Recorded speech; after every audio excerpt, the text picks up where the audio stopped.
Hello friends, आपण मानक high school शिक्षा को स्वागत। आज आम 10th श्रेणी भूगोल बही रे संबल विषय किसी क्वेश्चन आंसर आलोचना करवा। चलते देखा प्रथम क्वेश्चन कौन रही। निम्नोक्त केउ संबलटी अन्य तीनोटी ठारू भिन्न।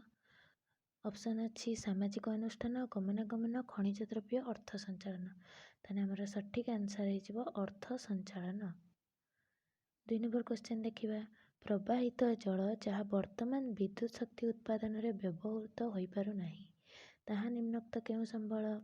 जोटा व्यवहृत होई पारुनी ताको हमें संरक्षित संबल बोली कहबा। 3 नंबर क्वेश्चन देखिबा। निम्नोक्त केउ संबल संरक्षणर परिपंथी। केउटा संबलर परिपंथी। निर्विकार संबल उत्तोलन, संबलर पुनः व्यवहार, संबलर पुनः चक्रण, संबल व्यवहार ह्रास। तो आंसर कौन हो? आंसर हो निर्विकार संबल उत्तोलन, ऑप्शन ए। 4 नंबर क्वेश्चन देखिबा। केउठी मानवकृत परिवेशर अंतर्भूत। केउटा मनुष्य निजे तैयारी करछि। पर्वत ना महासागर ना रास्ता ना मरुभूमि। तो समस्त जानिछ रास्ता ही मनुष्य तैयारी करछि। एगुड़ा सबू केउ संबल जीव प्राकृतिक संबल। ठीक अच्छे। 5 नंबर क्वेश्चन देखिबा। केउठी अपूरणीय संबल। अपूरणीय संबल केउटा हबो? पवन शक्ति, कोयला, शिक्षा अनुष्ठान, जल। ताले अपूरणीय संबलर आंसर हो कोयला। 6 नंबर क्वेश्चन देखिदबा। केउठी गोष्ठीगत संबल। केउठी 6 नंबर आंसर हो श्मशान। श्मशान होची गोष्ठीगत संबल। 7 नंबर क्वेश्चन देखिदबा। समुद्र उपकूलर अनन्य अर्थनैतिक अंचल केते किलोमीटर दूरत्व पर्यंत विस्तृत। 7 नंबर आंसर हो घ 370 किलोमीटर। 8 नंबर क्वेश्चन आंसर देखिदबा। केउठी एक नवीकरण योग्य संबल नुहे। केउठी हो 8 नंबर घ। 8 नंबर आंसर हो घ पेट्रोलियम। एगुड़ा होची नवीकरण अयोग्य संबल। पेट्रोलियमटा योग्य संबल नुहे माने सेटा कौन हो अयोग्य। नवीकरण योग्य कौड़ा कौड़ा हम जल हो, वायु हो, मृत्तिका हो।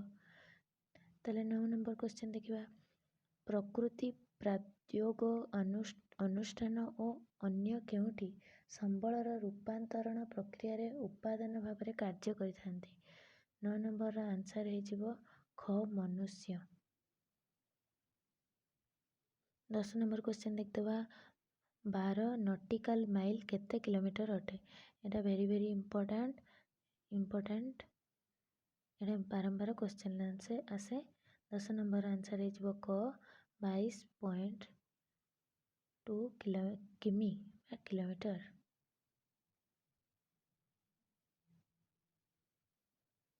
11 नंबर क्वेश्चन देखिदबा। भारत महासागर EEZ अंचल भारत केउ खनिज पिंड उत्तोलन करिवार अधिकार पाइछि। केउटा ऑप्शन हो ख मांगानीज पिंड। 12 नंबर क्वेश्चन देखिबा। भारतर उत्तरस्थ सीमा नाम कौन। उत्तरस्थ सीमार नाम कौन। 12 नंबर क हो आंसर इंदिरा कल। कौन हो इंदिरा कल। 13 नंबर क्वेश्चन। भारतर दक्षिणतम स्थानटीर नाम कौन। दक्षिणतम स्थानर नाम होची इंदिरा पॉइंट। 14 नंबर क्वेश्चन देखिदबा। सौरशक्ति केउ संबलर एक उदाहरण। सौरशक्ति केउ संबलर गोटे उदाहरण असरंती संबल, सेटा सरे नाही। ठीक अच्छे। सौरशक्ति आम केउठारु पाइथाउ सूर्यंक ठारु। 15 number question देखिदबा। संबल प्रद्योगिक दृष्टिकोणरू कौन हेबा आवश्यक। संबलर प्रद्योगिक दृष्टिकोणरू सुगम्य हवा आवश्यक। सुगम्य हवा आवश्यक। 16 नंबर क्वेश्चन देखिबा। भारतर पूर्वतम स्थानटीर नाम कौन। भारतर पूर्वतम स्थानटीर नाम Kibithu. Kibithu era important question. एटा जानिकी एटा बारंबार एग्जाम रे आसे। 17 नंबर आंसर। भारतर पश्चिमतम स्थानटीर नाम कौन। पूर्व देला हमर किबिथु, पश्चिम देला हमर गुआरमती। कोटी गुआरमती। 8 ନମ୍ବର କ୍ୱେଶ୍ଚନ୍ ଦେଖିବା ସମ୍ବଳ ଅର୍ଥନୈତିକ ଦୃଷ୍ଟିକୋଣରୁ କ'ଣ ହେବା ଆବଶ୍ୟକ? ଅର୍ଥନୈତିକ ଦୃଷ୍ଟିକୋଣରୁ କ'ଣ ହେବା ଆବଶ୍ୟକ? ସମ୍ବଳ ସମ୍ଭବ ହେବା ଆବଶ୍ୟକ। 19 ନମ୍ବର କ୍ୱେଶ୍ଚନ୍ ଦେଖିବା ଯେଉଁ ନବୀକରଣ ଅଯୋଗ୍ୟ ସମ୍ବଳ ଗୁଡ଼ିକ ପୁନରୁଦ୍ଧାର କରାଯାଇପାରେ ନାହିଁ ସେଗୁଡ଼ିକ କେଉଁ ସମ୍ବଳ କୁହାଯାଏ? ଯାହାର ଉଦ୍ଧାର କରାଯାଇପାରିବ ନାହିଁ ତାହାକୁ ପୁନରୁଦ୍ଧାର ଅଯୋଗ୍ୟ ସମ୍ବଳ ବୋଲି କୁହାଯାଇଥାଏ।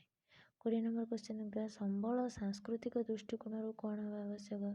ସମ୍ବଳ ସାଂସ୍କୃତିକ ଦୃଷ୍ଟିକୋଣରୁ ଗ୍ରହଣଯୋଗ୍ୟ ହେବା ଆବଶ୍ୟକ। ଅପସନ୍ ଖ ହେଇଯିବ ରାଇଟ୍ ଆନ୍ସର୍। 21 ନମ୍ବର କ୍ୱେଶ୍ଚନ୍ ଦେଖିବା ପ୍ରାକୃତିକ ପରିବେଶରେ କେଉଁ ପଦାର୍ଥକୁ ସମ୍ବଳ ରୂପେ ବିବେଚିତ କରାଯାଇନଥାଏ? କେଉଁଟା? 21 ନମ୍ବର ଆନ୍ସର୍ ହେଇଯିବ ଘ ଅବ୍ୟବହୃତ ବା ଅଜ୍ଞାତ। 22 ନମ୍ବର କ୍ୱେଶ୍ଚନ୍ ଦେଖିବା ରିଓ ଡି ଜାନେରିଓ ବୈଠକ କେବେ ଅନୁଷ୍ଠିତ ହୋଇଥିଲା? 22 ନମ୍ବର ଆନ୍ସର୍ ହେଇଯିବ ଅପସନ୍ ଗ 1992ରେ ରିଓ ଡି ଜାନେରିଓ ବୈଠକ ଅନୁଷ୍ଠିତ ହୋଇଥିଲା। 23 ନମ୍ବର କ୍ୱେଶ୍ଚନ୍ ଦେଖିଦେବା ରାଜନୈତିକ ଅନୁଷ୍ଠାନ କେଉଁ ସମ୍ବଳର ଏକ ଉଦାହରଣ?